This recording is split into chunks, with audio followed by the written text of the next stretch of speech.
Welcome back to MG Sports. I'm John Stewart, And I'm Tajay Edwards. and we'll be doing the match review for last night's game against Trinidad Tobago. So, Tajay, what were your thoughts on the game?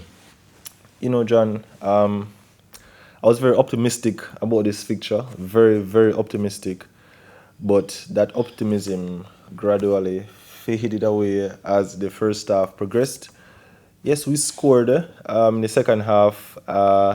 It was great. I thought that, yes, this was the moment. And then, all that optimism, all that faith, hope came crashing back down like less than 10 minutes afterwards. So, no, I am very disappointed. I am absolutely disappointed in the selection, in the performance, in the coaching decisions. I'm just disappointed all around. So, yeah, that's where I'm at now with the team. And to be fair, as you talk about coaching decisions, I think it's more so the mentality for me, or like that's more of what it says about the mentality of our team. Because it seems, especially in the first 15, 20 minutes of the game, but really right throughout, the mentality was not to lose the game. And it was. And my thinking was that you are away. You understood what this game meant. You understood that win and you're 1 foot into the Our destiny 2026 would be World in our Cup, own hands. and our destiny would have been in our own hands. And to see that first 15, 25 minutes played out where it lacked intensity, it lacked purpose, there was no press. Trinidad had the ball, and at their leisure, they could pass it around. They lost it, the first tackle, they regained position, and it was whatever Trinidad wanted to do. There was no urgency in that first half for me. And it's concerning because could that have been a coaching decision? You're away to Trinidad, understand what is at stake, and the coaching decision is let's sit back and see what Trinidad does, and then we go forward. I don't really see how it made much sense to me. And then I'm thinking about not just the cautiousness in terms of the setup, but not being brave enough on the part of the coach Yep. to make certain decisions. So, for example, Demari Gray just came back from injury just a week or two ago. Scored for Birmingham recently. Okay, cool. But you put him straight back into the starting lineup, despite the fact that over the last couple of games we've been playing well without him. My thing was why was he just put straight back into the lineup when you already have a winning formula? And that's a critique of the coach that has been made in recent times, several times. That whenever we find like a winning formula and we're on a streak, he tends to just chop and Change change it. the Yeah. lineup, and I don't understand it. I mean, I did not see why Gray had to just come back into the starting lineup after the Especially on the games. right hand side. Yeah, yeah, especially that. So again, what goes on in training is a coach seeing something in training that wasn't translated in our last two fixtures where we played Curacao and Curacao Bermuda. and Bermuda. That Gray comes back from injury, as you said, and our next fixture is thrown into it on the right hand side. Like, is it something that we're missing, we're not seeing, or is it a case where the coach says, you know what, he's playing at a higher level at club wise, so I trust him in this kind of game to probably play him outside of position or play him over other players that have played for me in the past or played in those other two fixtures. Yeah, so that was the first, like, all right, coach, what are we doing here for me? But I let it slide, because I'm saying, okay, the coaches understand, the players understand, we all understood what that game meant for us last night. And at the end of the day, I think we didn't understand it. So I was giving them more credit than they deserve because it was poor. It was poor. And also, the other probably big contentious decision that I saw was the decision to start Mason Holgate Holgate, yeah. rather at right back. And I must say, it's not the most odd decision in the world given the fact that he is a centre back slash Yes, right right back. back, He has yep. played there before on numerous occasions at club level. The problem is, as I said before, the mentality. He's not a right back that is going to go forward. He's And I'm glad you mentioned that, John, because when I saw it, I'm like, no, it can't be. and then as the game progressed, I'm seeing where we're sat back, and there's no pressing. And then, funnily enough, I'm like, all right, what are we doing? And then, as I said that, I hear the commentator saying, well, Mesa Holgate isn't as offensive as Victor Lembikisa. So, that kind of show why the coach picked it. I'm like, okay, no, we're in the final stages of the qualifiers and we need to win. Why not go for the attacking option over the defensive option? And I'm saying, okay, maybe it's big brained. So and again, John, I was so optimistic that I'm trying to reason out like why Holgate would have come in for Lembikisa, and I'm saying, okay, maybe they saw something in Trinidad, playing at away the first time where they scored 3 offside goals, and maybe in their head they're like, okay, we're going to Trinidad now. The atmosphere is different. Maybe we need to defend first before we could attack. Like, was Trinidad going to cause us so much problem that Oldgate had to come in for Lembikisa? But even then, that plan backfired, and here's why I say that. Because typically, when you're employing that kind of a game plan, you have to have the personnel to do that. Yeah, And correct. what you're doing, instead of actually trying to withstand the pressure and hit them on the counter attack, what ended up happening was all we did was invite pressure because we couldn't even relieve ourselves and actually get time on the ball when we want the ball back to formulate any counter attacks. All we did was just keep on inviting pressure on us, and eventually we folded because it's not just about the fact that they scored; they had several chances. Several chances. We even seen Mason Holgate, whose primary responsibility in this team was to defend. He got Beat he got one beat on one, very easily. outside, inside, couldn't keep a hold of his marker, and that's when I say like, okay, I couldn't justify that decision then because okay, first, hey, you're bringing him in to say okay, let's defend first, but he's not defending, and And he's not going forward either. and he's not going forward. So I'm like, okay, why? And that raises the question to me: why bring in Ian Free if you're going to play somebody who doesn't usually play right back? Why bring him in if you're going to play somebody else over him in that position? And it doesn't make sense, especially because based on form at the club level, he should be far exceeding in terms of who's supposed to be playing there. Like, he's been in the MLS playoffs recently, Yeah. and he's been playing well. His team is progressing, and he's one of the sole remaining players of the team, out of players that since Messi and friends have come over, has remained in the side, and not only just remained, but he's starting and he's playing well. And I'm like, you have a player of that caliber, and you're not using him. Maybe it's the quality around him.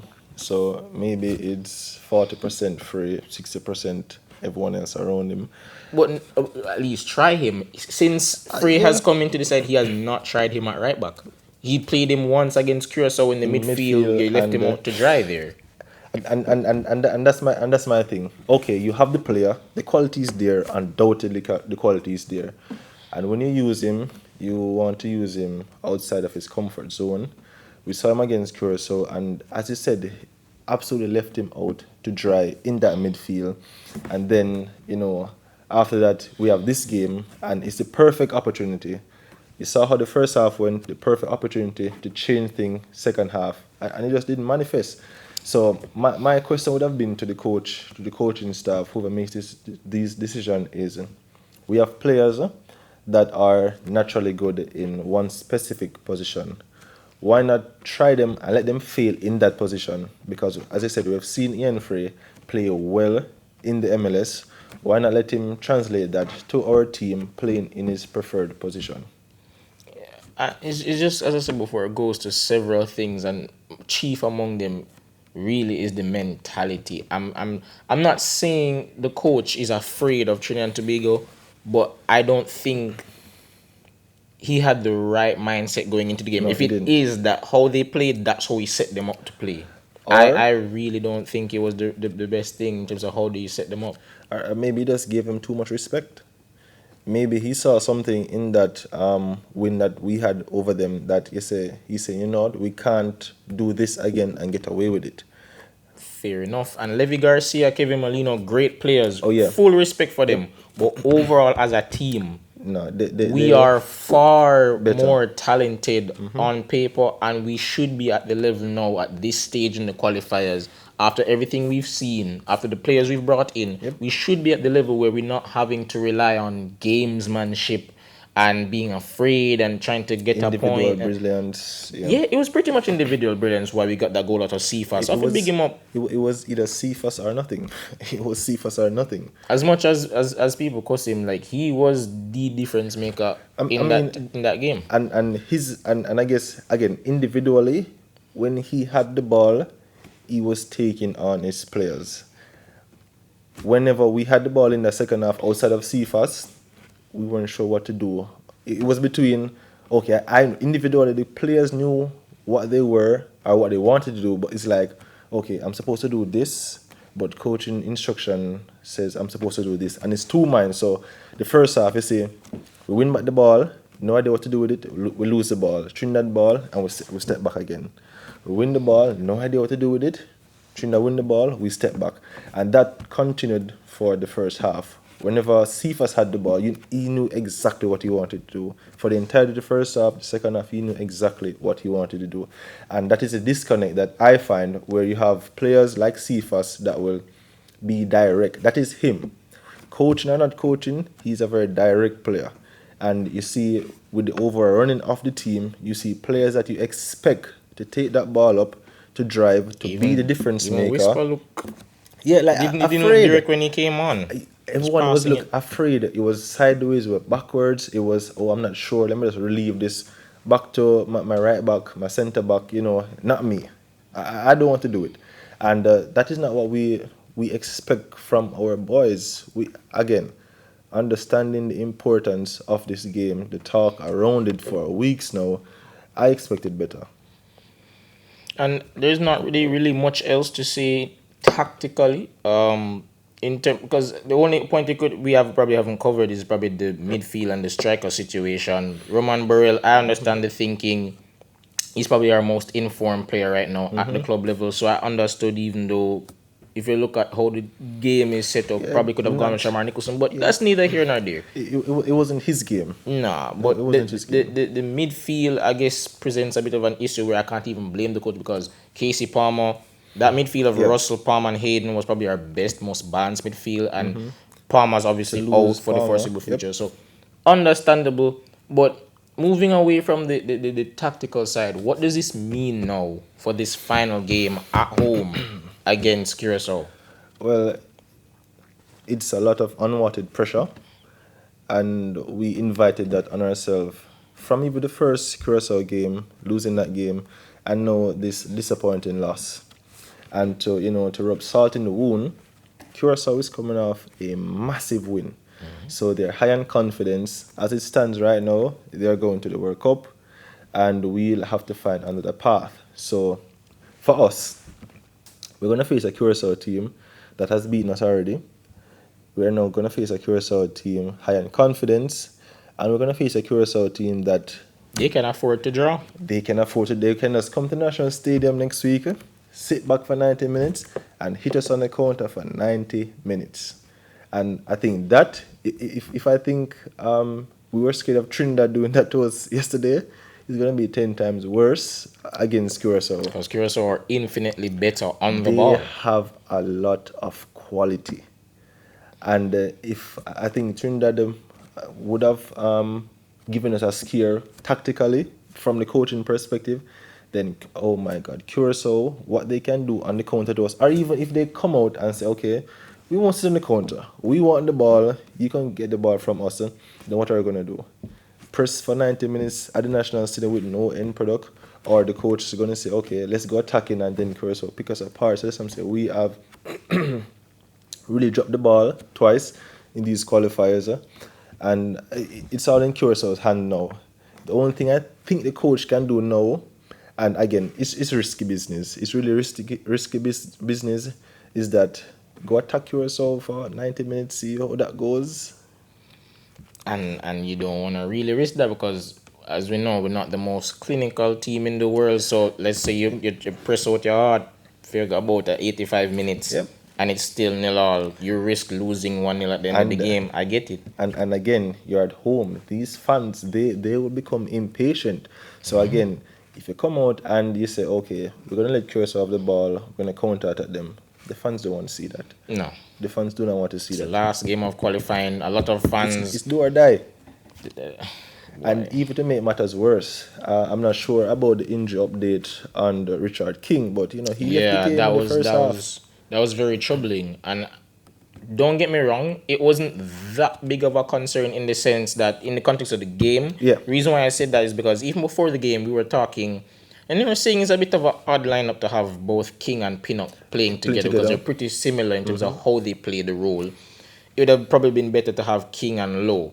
Right, But right. now, given the fact, and Lowe did play well when he came on, but now, did. given the fact that King may be injured and we know Mr. He's a warrior, he probably Yeah, gut it out. want to play for us next week for sure. Yeah, but he might have to go on the bench and risk not playing, and that would be obviously tough for him. But we could see a lineup of Pinnock and Lowe, and we're not sure how that would go. Maybe not. But I'm just eager to see the approach more than anything for that game. I'm really eager to see the approach. And I just want to see them more than anything be brave. Be brave. Like you're at home. It's the first time we'd made the World Cup. If we win, obviously, since 98. And so many fans, like a generation of fans, have Yeah. never been able to see Never. it. And it'd be Never. iconic, it'd be legendary, all of that. We just need to go out there and be brave. We have nothing to lose. We have nothing to lose. And again, we can also use that to our advantage. The passage of Hurricane Melissa a couple weeks ago, the players can use this platform to show Jamaica that, yes, we understand all of this, and this is our way of telling Jamaica that we are here, we are resilient, we are fighters, and we are here to stand up for each and every one of us that have been affected. And again, last night's game was another opportunity to show that, to win, have that footing, be top of the group, and then we come back home and the seal qualification at home on home soil. But now we're in a position of, okay, it feels like a loss. Yes, we got a point, but it feels like a loss. And you're gonna now turn up to the national stadium, hopefully a packed out national stadium. And if you play like how you played against Trinidad, the fans will not want that. And the last thing you want is a antsy crowd. The performance on the field is not matching up to what we are supposed to do, and the fans turn. Curacao is happily enjoying a 0-0 draw, and that's it. But I think hopefully we can put to bed those concerns Yeah, by quickly. being brave, and at least in the first couple of minutes, as you said, quickly, in the first 10, 15 minutes, putting them under pressure and potentially Yes. nicking a goal, because I think the earlier we score, Oh, yeah. the easier it will become if we just put the game to bed earlier. Obviously, as we draw closer, we talk about what we expect in terms of lineup and how we're looking at the Curacao team, as well as potentially after the game, after possible qualification, we look at our chances once we get there, if we get Yep. there. But just zooming in on this game, I really, really hope that we see him be brave, not just in the tactical setup, but in terms of there are certain players who we know say they are mainstays, they're stalwarts, but for the betterment of the team, they might need to be dropped Yeah. or just kept on the bench. Yeah, we need some changes in the team, some freshness. I mean, I understand having these players that will go to war for the national team, but if that can be translated in their playing on the pitch and contribution to a victory, then other players need to fill that gap. We're not doubting their qualities or experience, leadership. No, it's just that at this moment in time, other players can give us what we want. So I think, as I said, we have to be brave, and that comes from the coaching selection, that comes from the training sessions, everything leading up to next week game against Curacao. We have to be brave. The coach has to be brave in his selection, and when the players get out on that pitch, they have to be brave in everything they do. Because, as I said, Curacao, they'll be quite happy to come and sit back for 90 minutes, get the draw, upset the home home crowd, and that's it. You know, it's history, the smallest country to ever, you know, qualify for the FIFA World Cups, and that's it. You know, Jamaica find some other route, and yeah. So we have to be brave. We have to trust the players that we have, and you know, just get the job done at home. So that, guys, has been our review of the game, and of course, as the time draws closer, we'll provide more info in terms of what we expect and predictions and all that for next week's pivotal clash against Curacao. But until then, big up on yourself. God bless. It's been John Stewart I've been Tajay Edwards. and God bless. Them man deserve some beating. So some beating, yes. McLaren deserves some beating. Wallace deserves some beating.